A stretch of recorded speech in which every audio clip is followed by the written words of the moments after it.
আমরা একটি বিষয় স্পষ্ট করেছি, যে নৌকা ডুবে গিয়েছে সেটি আর বাংলাদেশে আর কখনোই ভাসবে না। আওয়ামী লীগ এটার চ্যাপ্টার এন্ড, অর্থাৎ 5ই আগস্ট ছাত্র নাগরিক সিদ্ধান্ত দিয়ে দিয়েছে যে আওয়ামী লীগ বাংলাদেশ পরবর্তী বাংলাদেশ একটি অপ্রাসঙ্গিক। এবং আমরা আজকে আমাদের প্রধান উপদেষ্টার সাথে সকল ফেসিবাদ বিরোধী যেই রাজনৈতিক যেই দলগুলো ছিল সবাই এসছে। আমরা সবার মতামতের ভিত্তিতে আমরা সবাই একটা জায়গায় একমতে পৌঁছেছি যে পরবর্তী বাংলাদেশে আওয়ামী লীগ একটি অপ্রাসঙ্গিক। এবং আপনারা দেখেছেন যে বিভিন্ন সময় বিভিন্ন দল যেভাবে মানুষ থেকে হারিয়ে যায়, যেভাবে অপ্রাসঙ্গিক হয়ে যায়, ঠিক একইভাবে আওয়ামী লীগও ঠিক সেভাবে অপ্রাসঙ্গিক হয়েছে। এখন আমরা আহ্বান জানিয়েছি যেন সরকার উদ্যোগ নিয়ে আইনি প্রক্রিয়ায় যেন আওয়ামী লীগকে নিষিদ্ধ করে, এবং পরবর্তী কোনো প্রক্রিয়ায় যেন রাজনৈতিকভাবে কোনোভাবেই যেন আওয়ামী লীগ ফাংশনাল না হতে পারে, সেই বিষয়টি আমরা সেখানে প্রস্তাব দিয়েছি। দ্বিতীয়ত, আওয়ামী লীগকে এই যে রাজনৈতিকভাবে এবং আওয়ামী লীগকে নিষিদ্ধ করার প্রথম ধাপ হিসাবে আমরা আজকে যেটি প্রস্তাব করেছি সেটি আওয়ামী লীগের নিবন্ধন বাতিল করে দেওয়ার। আওয়ামী লীগের নিবন্ধন বাতিল করার মধ্য দিয়ে আওয়ামী লীগকে পলিটিক্যালি ডিসফাংশনাল করা, যেটি আমরা 5ই আগস্ট ছাত্র নাগরিক যেটির জনরায়ের মধ্য দিয়ে সিদ্ধান্ত দিয়েছে, সেটির হবে ইনস্টিটিউশনাল রায়। এবং আজকে আমরা এই বিষয়টিতে আমরা মোটাদাগে সকল রাজনৈতিক দলকে আমরা ঐক্যমত্যের জায়গায় পেয়েছি। এবং আমরা আশাবাদী যে রাজনৈতিক যেই শুদ্ধাচার বা সদাচারের যে সংস্কৃতিটি শুরু হয়েছে আমাদের 24 পরবর্তী বাংলাদেশে সেটি অব্যাহত থাকবে। আমরা এটি বারবার করে বলছি, আমাদের ফেসিবাদ বিরোধী যে রাজনৈতিক দলগুলো রয়েছে, আমাদের নিজেদের মধ্যে পলিসি নিয়ে আমাদের ডিসকাশন থাকতে পারে, আর্গুমেন্ট থাকতে পারে, আমাদের ডিবেট থাকতে পারে, সেগুলোর সমাধান রাজপথে হবে, সেগুলোর সমাধান সংসদে হবে।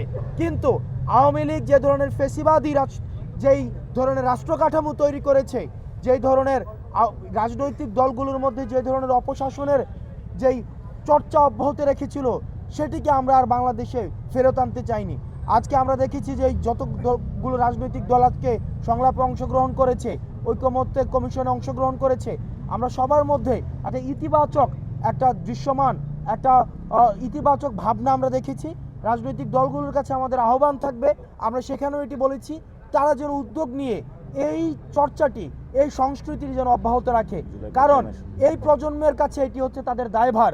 কারণ রাজনৈতিক দলগুলো যদি তাদের এই নতুন প্রজন্মের কাছে এই কমিটমেন্টে ব্যর্থ হয়, তাহলে আমাদের পরবর্তী রাজনৈতিক যে ভবিষ্যৎ সেটি অন্ধকারে যাবে।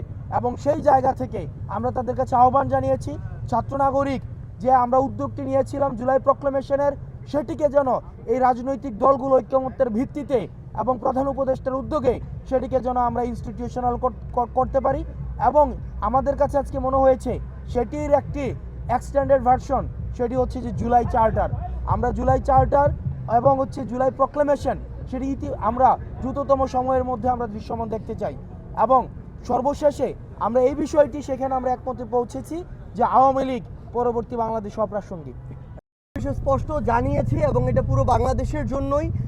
প্রথম একটি কথা আমাদের জায়গা থেকে আমরা এটা বলে এসেছি যে ছাত্রদের নেতৃত্বে ছাত্র জনতার এই যে একটা অভ্যুত্থান হয়েছে, এই অভ্যুত্থানে এই তরুণ প্রজন্ম তাদের জায়গা থেকে সামনে সারিতে নেতৃত্ব দিয়ে একটা দায়িত্ব পালন করেছে। এখন আমাদের যারা বাংলাদেশের রাজনৈতিক অঙ্গন থেকে রাজনৈতিক দলের যারা অগ্রজবৃন্দ রয়েছেন, তাদের সবচেয়ে বড় দায়বদ্ধতা ঐক্যবদ্ধভাবে যে আওয়ামী লীগ বাংলাদেশে 5 আগস্ট অপ্রাসঙ্গিক হয়েছে, যে আওয়ামী লীগ, ছাত্রলীগ, যুবলীগ এই নামগুলোকে ব্যবহার করে এই সন্ত্রাসী কর্মকাণ্ড এবং গণহত্যা হয়েছে, তাদের বিরুদ্ধে এখন ঐক্যবদ্ধভাবে আমাদের যে প্রতিক্রিয়া সেটি দেখাতে হবে, এই নিষিদ্ধের প্রক্রিয়ায় যেতে হবে। এক্ষেত্রে তারা যদি তাদের নেতৃত্ব না দিতে পারে, এই দায়বদ্ধতা এই তরুণ প্রজন্মের কাছে তাদেরকে আগামী পুরো যে সামনের দিনগুলো রয়েছে, যুগের পর যুগ এই দায়বদ্ধতা তাদেরকে বহন করতে হবে। এবং আমরা আমাদের জায়গা থেকে আরেকটা জিনিস স্পষ্ট করে বলেছি, আমরা দেখতে পাচ্ছি পুরো বাংলাদেশে যখন অপারেশন ডেভিল হান্ট হচ্ছে, কিংবা যারা আমাদের শহীদ ভাইরা রয়েছেন, আহতরা রয়েছেন, তাদের মামলার সাপেক্ষে যে বিভিন্ন গ্রেপ্তার হচ্ছে, বিভিন্ন বিচারিক প্রক্রিয়া হচ্ছে, এই জায়গায় বিভিন্ন রেফারেন্সে যেখানে বাংলাদেশের বর্তমানের ফ্যাসিস্ট বিরোধী আন্দোলনে ছিল, কিন্তু বিভিন্ন রাজনৈতিক দলের যারা পোস্টেড তারা বিভিন্নভাবে প্রত্যক্ষ পরোক্ষভাবে রেফারেন্স করছে। এই রেফারেন্সের মাধ্যমে বিভিন্ন বিচারকও হয় তারা ফ্যাসিস্টের দোসর ছিল কিংবা বর্তমানে বিভিন্নভাবে প্রভাবিত হচ্ছে হয়ে রায় দিয়ে এই বিভিন্ন সন্ত্রাসী যারা হামলার সাথে জড়িত ছিল তাদেরকে বিভিন্নভাবে জামিন দেওয়ার ব্যবস্থা করছে, তাদেরকে বিভিন্নভাবে আশ্রয় দিচ্ছে।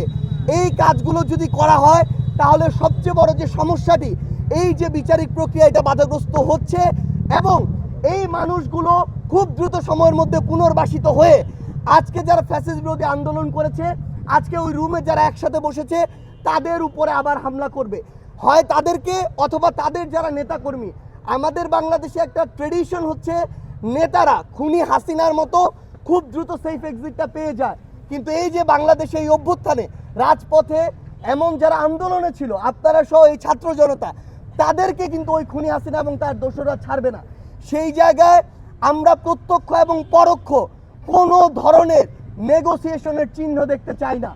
যারা দোষী, যারা খুনি, যারা খুনিদের দোসর, তারা যেই দলের যেই মতেরই হোক না কেন তাদের শাস্তি হতে হবে এবং এই বিচারিক প্রক্রিয়ায় কোনো ধরনের আমরা হস্তক্ষেপ প্রত্যাশা করি না, এটা আমরা আমাদের জায়গা থেকে স্পষ্ট করে দিয়েছি। এবং এমন যদি কোনো কিছু দেখি তাহলে আমরা আমাদের জায়গা থেকে জাতীয় নাগরিক কমিটি বলেন আর বৈষম্য বিরোধী ছাত্র আন্দোলন বলেন, আমরা ঐক্যবদ্ধভাবে আবারও হয় ওই ব্যক্তি কিংবা ওই প্ল্যাটফর্ম তাদের নামে আমাদের যে আবার প্রতিবাদ সেটি আমাদের জায়গা থেকে শুরু হবে। কারণ এই অভ্যুত্থান পরবর্তী সময়ে আমাদের সবচেয়ে বড় প্রথম এবং প্রধান দায়বদ্ধতা হচ্ছে ওই খুনিদের বিচার করা, এটা আমরা আমাদের জায়গা থেকে স্পষ্ট জানিয়ে দিয়েছি।